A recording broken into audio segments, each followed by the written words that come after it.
This is the Horse Radio Network. This is episode 185 of the Dressage Radio Show on the Horse Radio Network, brought to you by Equestrian Collections, Draper Therapies, and Charles Owen.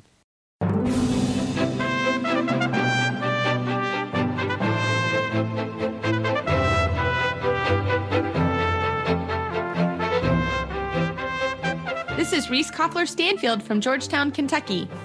And this is Philip Parks from Fergus, Ontario, and you're listening to the Dressage Radio Show. And this week, we don't have our producer with us, our first time ever. We have our producer, Philip. Yeah. I am so impressed, Philip, that you are producing our show and the co-host. Glenn had to step out this evening, and I'm impressed. I want nothing to do with the recording. I have said that from the beginning. Well, I'm not going to have to do all the... He's told me I'm not have to do any of the editing. We're going to try and send the show out to him, and he'll take care of making us sound good as usual, hopefully. Yes. This is I'm impressed. I'm very proud of you. Part, yeah, I'm trying to take care of. So please forgive me, everyone, for the problems that may arise, that I don't know what they are yet. But... We have a great show. We have Katherine Bateson Chandler, and she is just a wonderful person, and she's coming on to talk to us. She was training with Carl Hester and Charlotte Desjardins this summer in England and was there for the Olympics. So she's got some great stories I think everyone will really enjoy. And we have George Williams, the president of USDF. We're so happy to have him on the show talking to us about what's happened at the convention last week. So I think it's going to be a great show. Yeah, and we'd all need to know what's going on and what's new in USDF, so that'll be exciting, and that'll be a great show. Yeah, I think it will be. And there's some little tidbits in the news this week. Nothing too groundbreaking, but a new fund has been started in honor of Patsy Alberts by the Dressage Foundation to make an annual award to the highest placing dressage rider at the USEF High Performance Championships, who also competed in the North American Young Rider Championships. So the first award will start in 2013 and will provide financial support for continuing education and training. So I know Patsy. I actually knew Patsy from the Young Rider days, and I'm sure she is absolutely looking down from heaven and really excited about that program. That's good. And next, voting has opened for the U.S. Equestrian Federation Equestrian of the Year and Horse of the Year. So people can go, I guess, to USDF and vote for that. Oh, I think that would be great. And there's actually no standard dressage horse and rider that are nominated this year, but Jonathan Wentz, Wentz from the Paralympic Games, and we've had some talk about him on the show. He's a wonderful, wonderful young man, and he went to the Olympics for the para-equestrian. And he passed away this fall, and he's been nominated. So you can go to the USEF website, and you can actually nominate him for that award. Great. Let's hope all of our listeners do that and support him and his memory, a great person. So the PSI auction just concluded, I guess, last weekend. Reese, what's the news from there? So I think the PSI auction, I've never been, but it sounds like it is great fun. And the 5-year-old world champion, Sakur, was sold to Britain for 2.3 million euros and change. And that's in US dollars. That's almost $3 million. It's $2.98 million. And the highest price horse at the PSI auction. That was pretty cool. Goodness.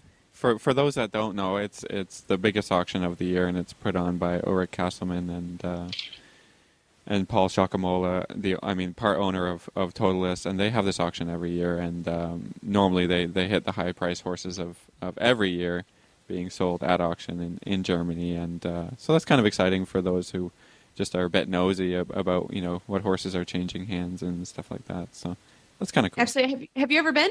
No, I didn't go, either. And I don't have quite that money to be spending on horses. I would keep my hands in my pocket. I'm not going to lie, everybody. It's kind of like going to the thoroughbred race sales. You do not want to have your hands waving around. Not on purpose. Yeah, so the best way to make sure that none of that stuff happens is not to go. I guess, right? Just not to go. That's exactly.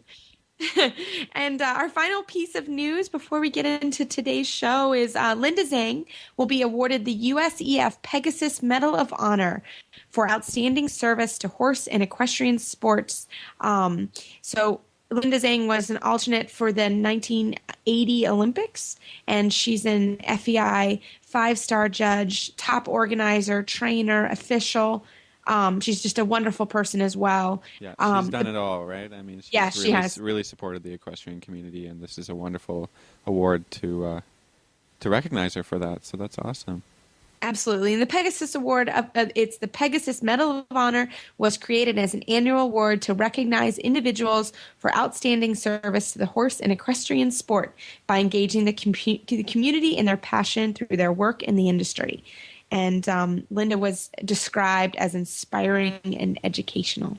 So that's wonderful. And to have her represent the dressage community, how lucky are we? So that's pretty wonderful. Yeah, well, that's all the world news. Is there any new news from Maple Crest Farms this week? What are you up to? Oh, goodness. Well, we have a little show this weekend. I'm really looking forward to it. And I'm going to show Denali, my baby horse. Your jumping horse?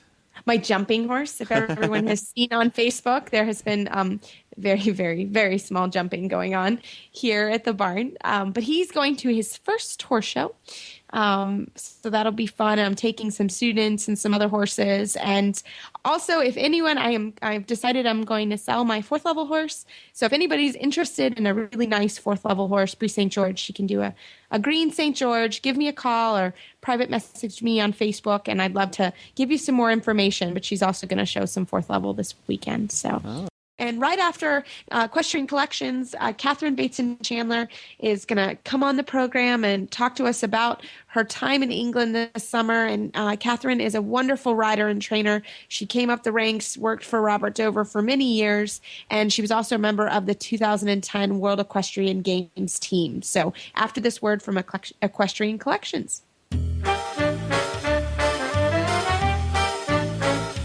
Hi, Glenn here, founder of the Horse Radio Network, and I am with Debbie from Equestrian Collections with Equestrian Collections Product of the Week. This week, I'm going to feature a particular item, the Iridian Ladies Chinchilla Fleece Crossover Turtleneck. But what I really want to talk about is the entire chinchilla line. It's getting into autumn and cooler weather, and I'm telling you, this is the softest material you will ever put on. And another thing I like about this particular line is it's different. It's not just a turtleneck like your regular turtleneck. This one has a crossover so that it comes down to a little bit of a V, and it makes it so much more comfortable. It's not always hitting your chin. And it's very, very comfortable and warmer than you would imagine. It's very light, but it's also very warm. It comes in a quarter zip, and it comes in the crossover, and it comes in a regular. But the way it's spelled, when you go on the website, it's Chinchilla, Chinchillaaaah. It's the perfect name because chinchilla itself is so soft. It's for chilly weather, and when you put it on, it makes you go, ah. So look for the Chinchilla Fleece Turtleneck. That's put out by Iridian, and it looks like it comes in a variety of colors as well. It does. A really pretty blue and a really pretty gray. And I think it also comes in a red color. Yeah, Rudy. Yep, that's terrific. Well, very good. Well, you can find all of the Iridian products as well as the Chinchilla line at equestriancollections.com. And we have them in stock, so we can ship them out the day you order. Well, I am so privileged. Philip and I are privileged to have Katherine Bateson Chandler on our show this evening. And Katherine, I've been following you on Facebook all summer on your trip to Carl Hester. So can we jump right on into how it was and what happened this summer for you? Well, I was lucky enough to be able to be sort of in the heat of the action over in England this summer. I've been friends with Carl for many years and have trained with him for many years, and I thought he was like my best kept secret, and now everybody knows about him. So it was really, really amazing to be over there. Carl and Charlotte have been for years two of my very closest friends, And I'm originally from England, so I sort of had that tie already to that area, which is why I originally started going there, because it was very convenient for me. But it was, to be there this summer when the Olympics was going on, and when I knew that they had two of the best horses in the world and that they had a good chance of the gold medal, it was like a dream come true. So, Katherine, if you could tell us about which horse that you took there and what you were up to while you were working with Carl and some things along those lines. Yeah, I had two horses owned by Jane Clark, who I ride for, that I took over with me. A horse named Alcazar, who is a 7-year-old Dutch horse by Contango, who is the same stallion that Ravel's by. And I've had him since beginning of April. And then I took over a mare that I actually originally bought from Carl, and together we trained her up to Grand Prix. Her name is Dea, too. And I had those two horses over there. So I was mainly going for training. I knew that the summer wouldn't be really about competing. It would be more about training, especially the 7-year-old, to bring him, sort of get to know him and bring him as close to Grand Prix as is reasonably possible as a 7-year-old, just to get a little taste of everything. So it was great being at Carl's. Carl has an amazing training program and training schedule that I am doing my very best now I'm away from him to stick to. It's a lot of not overtraining the horses, and there's a lot of hacking and, what we would call trail riding, but we go hacking out on the roads for hours. And I was a little reticent in the beginning to do that because it's not my horse, and he'd never been out of a 20 by 60 arena. But he learned very quickly how much fun it was, and I actually learned to enjoy it. So it was really fun. And how often did you go out, Katherine? How often did you hack? We are all required, whether we like it or not, to go out twice a week. So we go out twice a week for the long hack is about an hour to an hour and a half, and it's all on the roads, and it's good surfaces on their roads, and the farriers put little tiny road nails in their shoes, so they're very secure on the roads. And whether they're 3-4 years old or whether they're 17 years old, we all go out hacking in groups of between 2 and 6. And it's actually it really is a good time. You really get to know people when you're hacking out there for hours. So I got to be really good friends with everybody there that I didn't already know. So you develop really good friendships by all that hacking, as well as it's great for the horses. They see a lot of things. They see tractors and sheep galloping up hills and cows and machinery, and it's a great education for the horses, and great for their brains and great for their muscles and good for their feet. And yeah, I've learned to like it. Now we're okay. Reese, do you have a question for her? No. So, Katherine, I was just going to ask, how was that? A helmet, in the beginning, was it really nerve-wracking for you to go out there? Or how did you kind of get over that? It was a little bit in the beginning, only because I didn't know this horse so well. On Dea, I didn't mind so much because I've had her for years, and I knew that, I knew she was fine. We've done that before when we've been over at Carl's. This horse, I didn't know him quite so well, and he's quite a sharp electric kind of horse, although he has an amazingly sensible brain. But he is, he just never seen any of that before. So in the beginning, I just went out with sort of a sensible group. I'd sort of pick the horses carefully who I went out with. And then he learned after maybe 1 or 2 times hacking that, it was a lot of fun, and he was great. He was an angel. So now, it's good. Now I can bring him back home again, and I see how much that's just improved his temperament and rideability. Just I can take him anywhere now, and I really trust him. So it really develops a good trust between the horse and rider, I think. So moving forward from your training sessions, what's your plans for this winter? So my plans this winter are going to be, I did do one Pre-St. George when I was in England, just to sort of get that under my belt when I had Carl there, which he was great in. So I don't think he has to do a ton of showing because he's quite good at the competitions. So I sort of have tentatively scheduled out 4 or 5 shows, starting out with some national shows, starting some Pre-St. George's, some national inter-ones, and then moving on to hopefully do a couple of international shows. with a mind to qualify for the national championships, which are in Kentucky, I believe, this year in October. Yes. So, yeah, that'll be really fun. I love that arena. That's an awesome arena to ride in. So, and I love that actually it's in October because that makes my summer plans a little easier. So that is the plan. He's only just 7 years old, so I want to let him dictate the time frame, and I don't want to overshow him. I'm not a big believer in over-competing them, which can get a bit crazy down here in Florida because we do have shows every single weekend. So I've sort of mapped myself out 1 show a month to maybe it'll end up being 2 shows a month, certain months. But that's my tentative plans. It's always with horses, you have to be a bit flexible. But that's my plan. Oh, that sounds great. That sounds like a great fun. So I am dying to know, what was it like to be at the Olympics and sort of that whole experience with Carl? It was amazing. It was a little bit of a funny experience for me because obviously I am now American. I became a citizen, 11 years ago. So obviously I have a lot of allegiance to America, but Carl and Charlotte are my very, very dear friends. And I obviously love them and being with them all summer.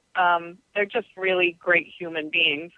So whether they were British, Chinese, Japanese, wouldn't matter to me. I was there to support them. So it was an unbelievable thing. It was very emotional, which for some reason with those two, I get really emotional. With those two and Robert Dover, who I worked for years, whenever those people are competing and they do well, it's like, I don't know, it's the only time I really cry. I'm not really an overly emotional person, but when they won that gold medal, I went to the second day of Grand Prix and watched live, which was amazing. The atmosphere was incredible. And then we watched on television the other days, and then I was there again for the freestyle live. And just to watch one of your best friends win 2 gold medals is quite something. So I don't know if there'll ever be any experience quite like that again. And for them to do it in their home country was quite amazing. And you know what? Our American team did incredibly well as well. You know, I mean, everybody did their very best. You know, Stefan had a couple of disappointing moments, which I know he was just completely gutted about. And I did see him actually in the hotel after the freestyle, and it's hard to see, you know, because you're getting to the British mix, and I'm like, yay, we did so well, it's so exciting. And then I was like, oh, wait. And then I saw Stefan, and I felt sad for him because I knew it was a bit of a heartbreaker for him. So that was like a bit of a sobering moment. But yeah, it was quite something. I have to say it's a time I'll never forget, and I'm so glad I was there in person to cheer everybody on.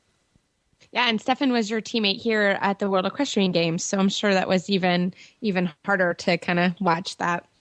Yeah, it was exactly, and Stefan's somebody that, and all of those guys, but you know, especially sort of Stefan and Tina, and I've gotten to know Adrian very well, and I don't know Jan as well, but I certainly know him for years. I used to braid for him when we used to go to Gladstone. When I was working for Robert Grooming. And so I know all those guys for years. And so it's not easy to see your friends be disappointed. But then it was a very funny thing because I was around all the Brits so much. So I was like, yeah, we're doing really well. Oh, wait, maybe we didn't do so well. Yeah, that's hard. You're a little bit torn, I'm sure. Yeah, it was because I want everybody to do well. You know, I would have loved for, you know, all my friends to do really well. And you know what? Everybody did. It wasn't. It's, you know, it's a tough sport and it's got its ups and downs and you have to go with the flow. You know, I mean, the Brits more than likely will probably lose those horses at some point in the, you know, next year or so. Hopefully not, but probably. And then they're going to have to crawl their way back up, you know, so that's you know, you learn that's life with horses and that's competing and you can't get, you know, too disappointed about that. You know, you move on. Well, yeah, I mean, the highs can be highs and the lows can be really low sometimes. Absolutely. You gotta stay. But you know what? You're lucky to ever have those highs. You know, I mean, you have to think of it that way. That you even get this opportunity to be there and that you get the opportunity to not do well sometimes is amazing in itself. So I was proud of everybody. Now, can you tell us a little bit about, do you have any stories from the celebrations after, or did you guys just go right back to work? fun. We two of Carl's clients and friends rented a boat for them. And so we went on this boat immediately after the freestyle, and everybody was exhausted. And we went around the Thames, and we went under London Bridge, which had the Olympic rings blazoned on it. And I'm not a boat person. I get very seasick, and I'm very afraid of boats. So I was a little bit like, oh, I don't know if I want to do this, but it was a blast. We had an amazing time. They had a little bit of press on there in the beginning, so it's fun to see, like Charlotte getting her picture taken for Hello Magazine and all that stuff. And, it was just, I think she was really happy to have me there in person. Usually we're doing everything over the phone. And so it was just an incredible party. And I don't know, we got back in at midnight, and then we all went back to the hotel. And a funny story, they went to close down the bar, and we're all still there, all the Brits, and actually Tina was still there having a party. And so they go to close down the bar, and we're like, well, wait a minute, we're not done yet. And so Zara Phillips was there. And so we said, Zara, go, we're going to open up for you. So she marched back there, and she went and spoke to the manager, and all the lights came back on, and all the bottles came back from behind the bar, and all of a sudden we were all going again. I was like, nothing like having a princess in your party to get the party back going it's all again. in who you know, right? I know. Yeah. I need that princess all the time. She's a really, really cool, fun, down-to-earth, really cool girl. I've sort of known her a little bit here and there from years ago. She was in Florida, and had ridden with Robert, and I taught her a couple of lessons and stuff. But she's just really a cool person. So that was fun. It was funny. Oh my goodness, I just have chills. I love all the stories. That's so fun. Yeah. And it's very true. I mean, I just love how the sportsmanship that came out in your whole discussion, and that is, it is sportsmanship, but you really have to celebrate with your friends in this business. So I hope everyone takes that.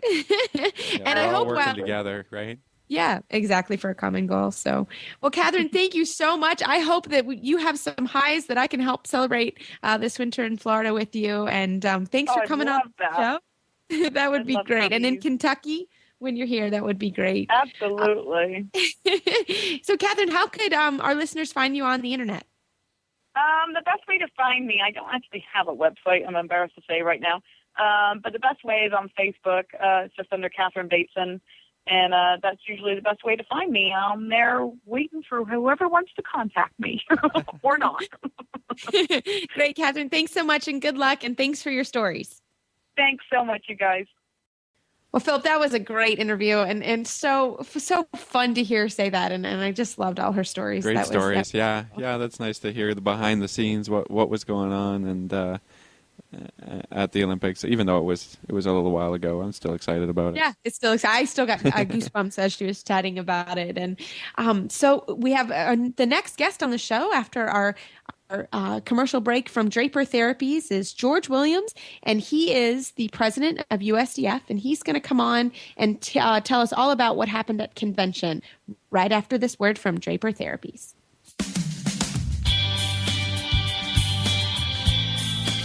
Hi, everybody. Glenn the Geek here from the Horse Radio Network, and I am here with Kat from Draper Therapies with the Draper Therapies Product of the Week. What are we talking about this week, Kat? Well, this week we're actually going to be talking about two products, so it's kind of products of the week. And we're going to be talking about our eye pillow and shoulder wrap that we have available. And both of them are filled with flaxseed. So with the Draper Therapies products, normally you're getting an increase in circulation and health benefits, that help you sleep better and all sorts of other great things, help you get rid of pain. But these products in particular, because they have the flaxseed in them, can either be thrown into the freezer or the microwave for added therapeutic benefits. So the unscented ones are usually ones we recommend to go into the microwave because otherwise our lavender burns and doesn't smell so good. And, you don't want that smell in your house, but which is the bad thing. But if you go with the unscented version, you'll actually find that when you put it in the microwave, you can put it on different parts of your body that might be ailing you, especially if you've got a tight shoulders and tight neck, and heat is the best recommendation for, helping you feel a little bit better. These products work twofold. So you get the therapy, plus you get the heat in that. Or if you throw them in the freezer, then you can throw them just about anywhere. And if you've got maybe an injury or something that's just, feels a little funky after a day of riding, you can put them right on there. And I've actually had a lot of customers using the eye pillows as almost like boo-boo packs for your little kids. So you'd, keep them in the freezer all the time, and then when something, came up or a little, scratch happened, you could just throw that right on top of it. So both of these items are very affordable. They're, either $15 for the eye pillow or $25, and you do save when you buy them in pairs. They're great gift items, and they're just great all around to have.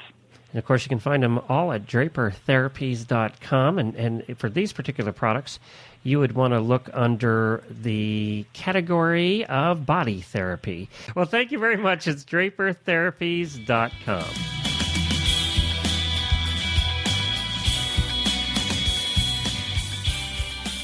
Well, George, it is such an honor and a privilege to have you on the Dressage Radio Show. George is the president of USDF.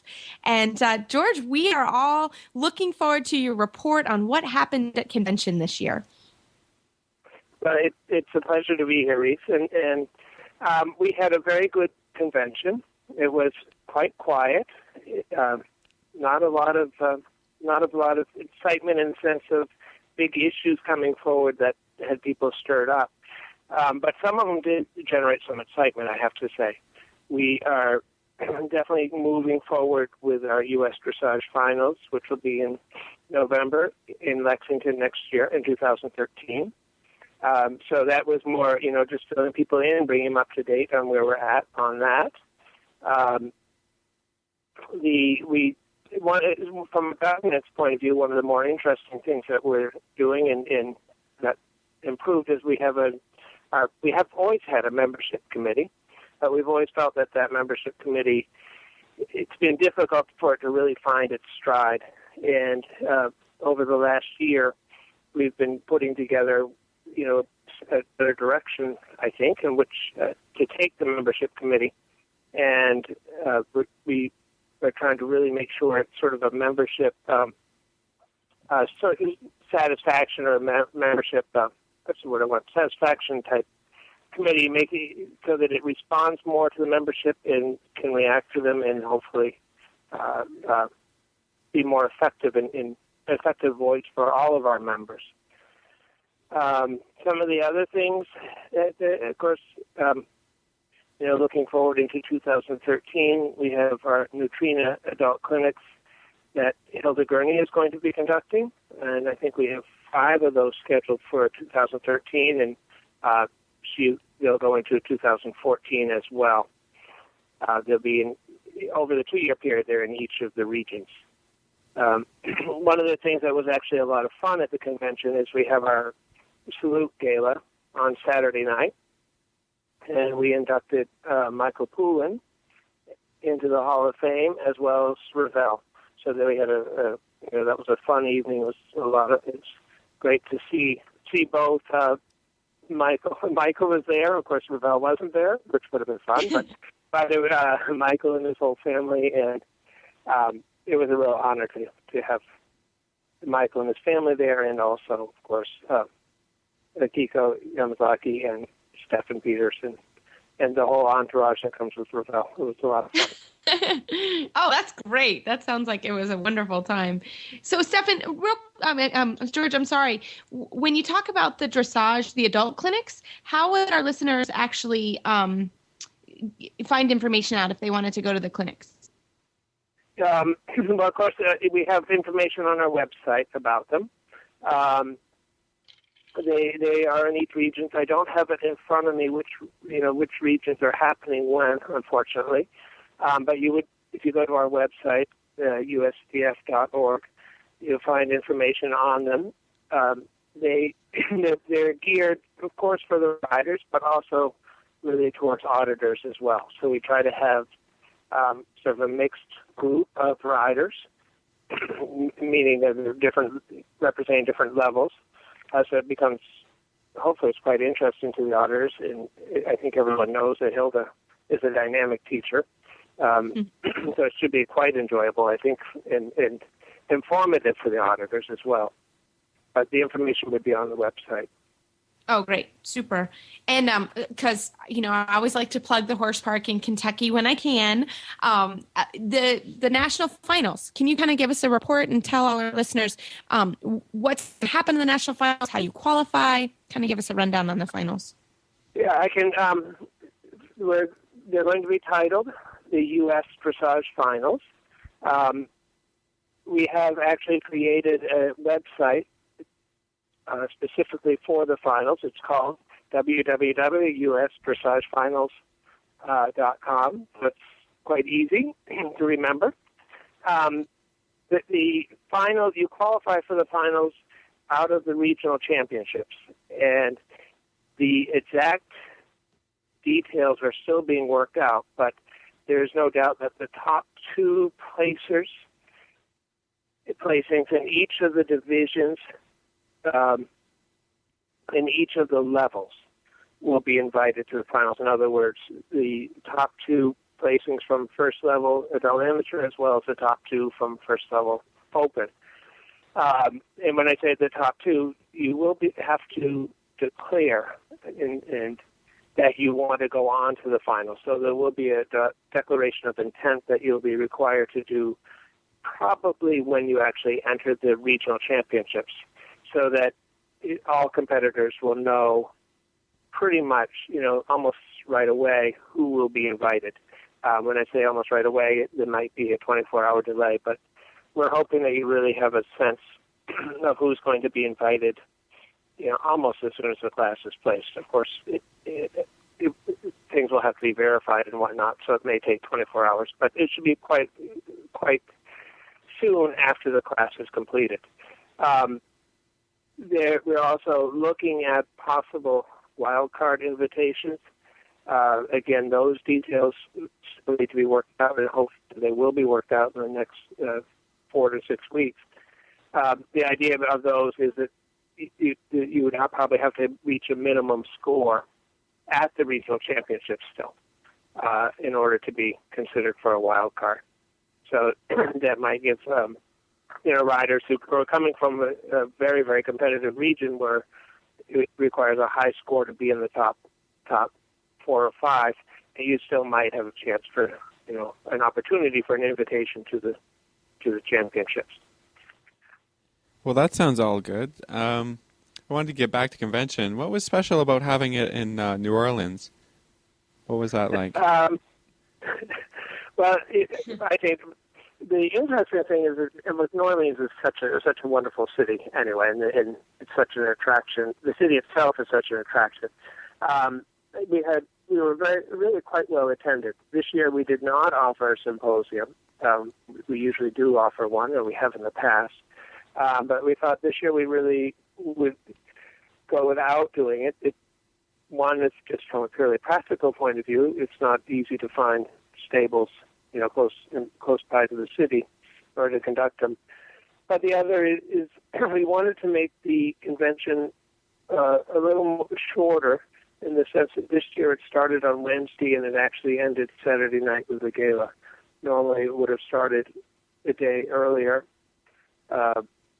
Actually, I think I said that wrong. It started on Thursday, the full schedule. We had some meetings on Wednesday, but the full schedule started on Thursday, and it ended with the gala on Saturday night.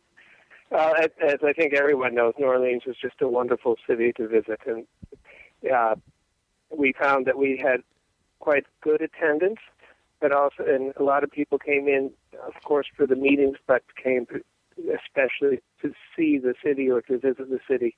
And I think a lot of them brought their spouses or their partners along, and just because it is such a wonderful city. The convention was a little bit shorter than what we normally do. We started on with the meetings and the business meetings on Thursday. We had some special meetings on Wednesday, meaning that the USDF Executive Board and some of those meetings happened Wednesday. But for most of the membership, the meeting started Thursday and everything ended Saturday night with a gala. That sounds great. It was a good, it was a very good week. Oh, it sounds like fun. So, George, if our listeners wanted to get involved in USDF, how do they do that? What's a good way to start? Well, a lot of our meetings are open, and I think a lot of us actually did get started with USDF by attending the annual meeting, and then attending some of the smaller, in those days they were called council meetings, now we call them committee meetings, but attending the committee meetings where, as I said, they're open. Anybody can stand up and speak if they'd like to, or bring up a question they want to raise. So if you're interested in a certain program, you can participate in that manner. A lot of people, of course, try to come as a delegate for either a participating member, what we call a PM delegate, or they may come as a delegate representing their group member organization, their local dressage club. Well, George, thank you so much for your time this evening. You are a busy, busy man and really appreciate it. And George, if somebody wanted to kind of get some information from you or send you an email about USDF, is there a way that they can do that? Yeah, my email is, what is it? I think it's president@usdf.org.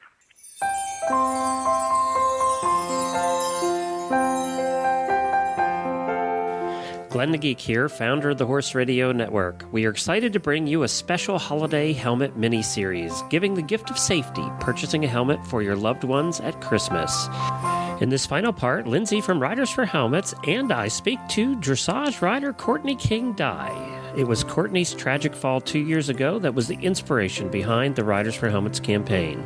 Courtney has been working very hard in physical therapy on her recovery. Let's hear how Courtney is doing right after we thank Charles Owen for sponsoring this series. When Charles Owen himself founded the company in 1911, his mission was to make products for a safer world.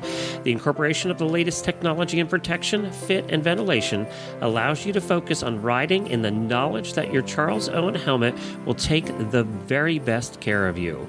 Safety, comfort, fit, all wrapped up in a helmet that is the epitome of style in each discipline.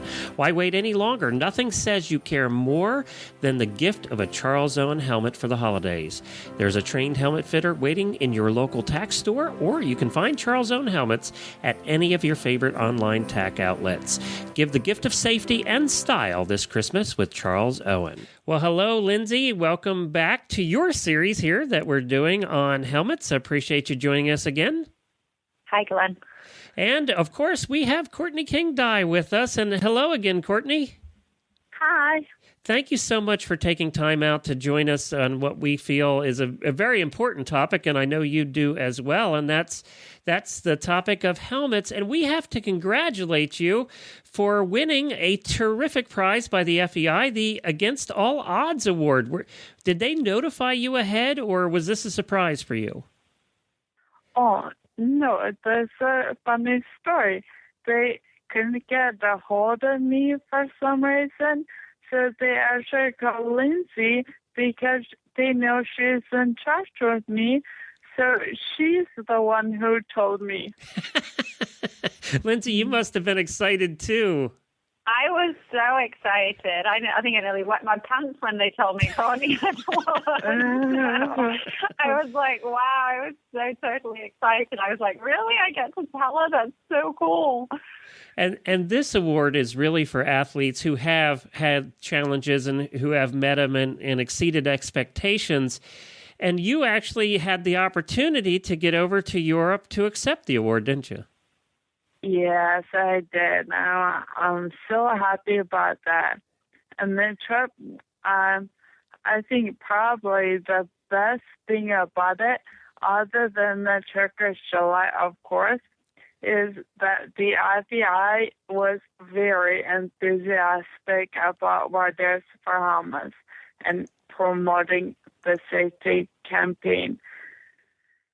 And I have to add on the air that you looked absolutely terrific. We're going to put your picture in the show notes so everybody can see you accepting the award. Mm-hmm. It just goes to show that horse girls can get all dressed up. And it's not often, but it was very fun. Now, tell me, Courtney, how do you feel about your accident kind of being a catalyst for the global movement on helmet wearing? Because it was because of you that Lindsay really started Riders for Helmets. So it all comes back to you, all the changes that are really being made now. Yeah, I mean, that makes me feel really good about my accident because I think it needed to have an Olympian injured and have a head injury to make helmets so important because it shows the level of skill has nothing to do with safety. So it just had to happen for to one Olympian. So may as well be me. I'm fine. I'm happy about it, and it is real important. I obviously, for many years, didn't believe in riding a helmet other than on young or dangerous horses. So that hopefully, Lindsay's doing a great thing by trying to have everyone learn from an accident. That gives my accident purpose, makes it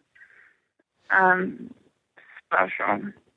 And we all wish that this didn't happen in this way, but we don't have a choice about that now, and it did. And I think you're inspiring in the fact that you're also back in the saddle again, aren't you? Oh yeah. And doing. Yeah. Well, luckily the coma made me forget everything, so there's not an ounce of fear. So there's what? I missed that end. Not an ounce of fear. Oh, gotcha. Very good. Well, now, you also, while you were over there, did you find that the FEI and everybody that's there is now really aware of Riders for Helmets? And do you think that this subject is on the forefront of the FEI's minds at this point? Oh, for sure. I can't tell you how many people talk to me about it unprovoked. So they were really enthusiastic about it. One of the things we've talked about in the symposiums that have been put on by Riders for Helmets is the fact that it has to become sort of second nature, and it has to become the style. And the fact that she was not penalized by the judges. We know now that wearing a helmet, you're not going to get penalized by judges, is a huge step in getting more people to do it. Do you agree with that? Yeah, I think more than anything is that she's a great role model. Like, the thing is that when people show, that's when people are watching them. So if people at home, even, if they wear the helmet at home or roll them up and then put them in the top to show, that is not powerful because that's not what people watch. So the fact that she went in the biggest worst stage and wore a helmet just is shows people that it's right and it's possible and it's cool. Where do you take this a little bit different direction? Let's talk about you a little bit. What do you have coming up personally for 2013 with your riding and everything? I have a really great horse who is in the London Olympics for 1A rider. And another client of mine, she's been helped me, been a client since I was 16 years old, and she bought a horse for me, and he's now 7. She bought him when he was 3, when I was able-bodied, and she wants to sell him and buy a pure horse. And so my hopes are to be able to go for the WEG. Oh, is that right? On the para side, Courtney? Yeah, yes, on the pure side, of course. Well, we can't wait to see you in the next World Equestrian Games, that's for sure.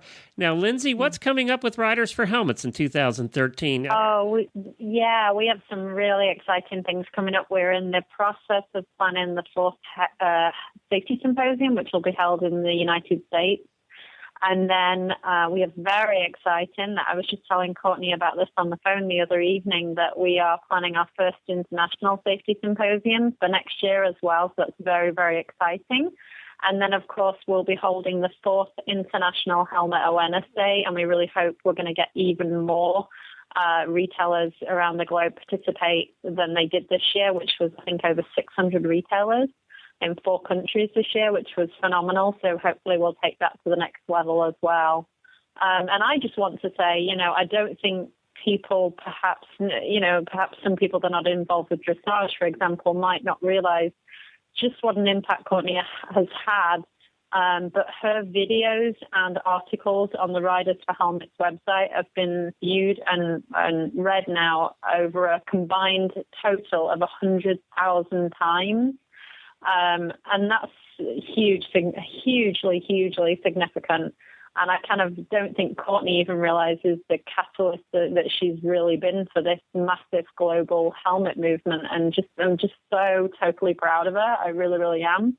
And, she's taken so much of the stigma out of having a head injury as well, because it just shows that, even with one's own personal misfortune, if you have the right attitude, you can still achieve so much, which she's done from not only the education standpoint, but for just getting back on a horse and aiming to compete for a country again. I mean, that's just unbelievable. Well, thank you to both of you. Thank you, Courtney, and thank you, Lindsay, and best of luck in 2013. Courtney? Thanks, Joanne. Thank you to Riders for Helmets for everything they do for helmet awareness and safety. You can visit them at riders4helmets.com. And thank you to Charles Owen. You can visit them at charlesowen.co.uk. And you can hear all the shows on the Horse Radio Network at horseradionetwork.com.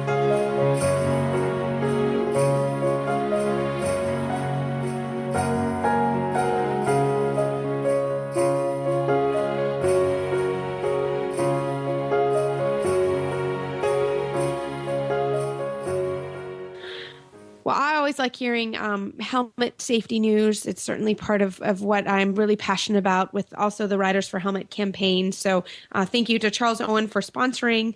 As always, they are a wonderful company and take great care of all us riders throughout the world. So that was wonderful. For me, I went for a long time, actually probably too long, without wearing a helmet daily.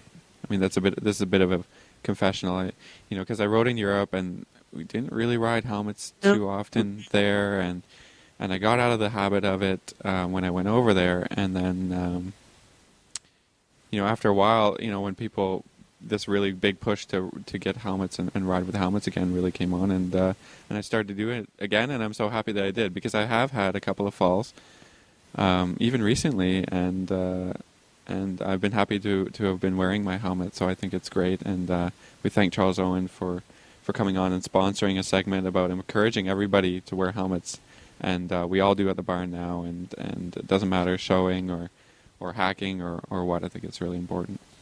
Yeah, no, we're the same here. I was the same way. I went through that phase when I was in Europe, and actually when the head trainer at the barn where I was fell off and sort of banged her head against the wall, I did have a little epiphany, and that was, I'm in a foreign country and I should probably wear my helmet. So actually I did wear it a little bit after that. I didn't probably wear it the whole time, but and I came back, and it really is something we do now. It's a rule here at my barn. You can't ride without a helmet, period. It's just the way it is. And there are really some great helmets out there, and they're really not that. They've really improved. The other thing is they really have improved in fit, style, and just comfort level. So I think everybody this Christmas, hey, get a new helmet, right? Exactly.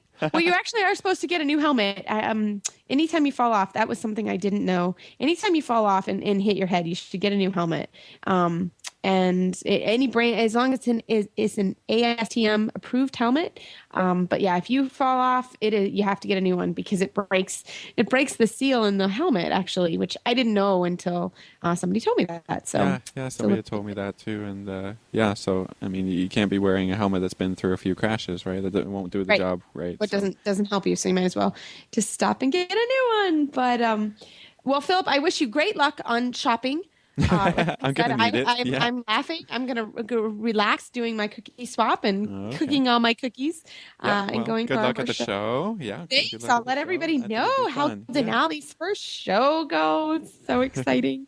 It should be a lot of fun. So, but everyone, you can find our show notes and links to today's guests on our website at dressageradio.com. You can like us on Facebook. Just search Dressage Radio Show. Follow us on Twitter at Horse Radio. My website is maplecrestfarmky.com, and my email is reese@horseradionetwork.com. You can find me at philipparksequestrian.com, and my email is philip@horseradionetwork.com. I'd like to thank our sponsors, Equestrian Collections, Draper Therapies, and Charles Owen. And don't forget to check out all the other shows on the Horse Radio Network at horseradionetwork.com. Well, Philip, I am really impressed actually on how well you have done with your producing skills. I think you should add that to your list of That's going skills. on the resume, yeah. Yes, exactly. Hopefully Glenn will be back next week and he decreases our stress level quite a bit. But Philip, very impressive, man. I'm so impressed. Thanks, Reese. Anytime. Well, everybody keep your heels down and your shoulders back and enjoy the holiday season, and we will talk to you next week.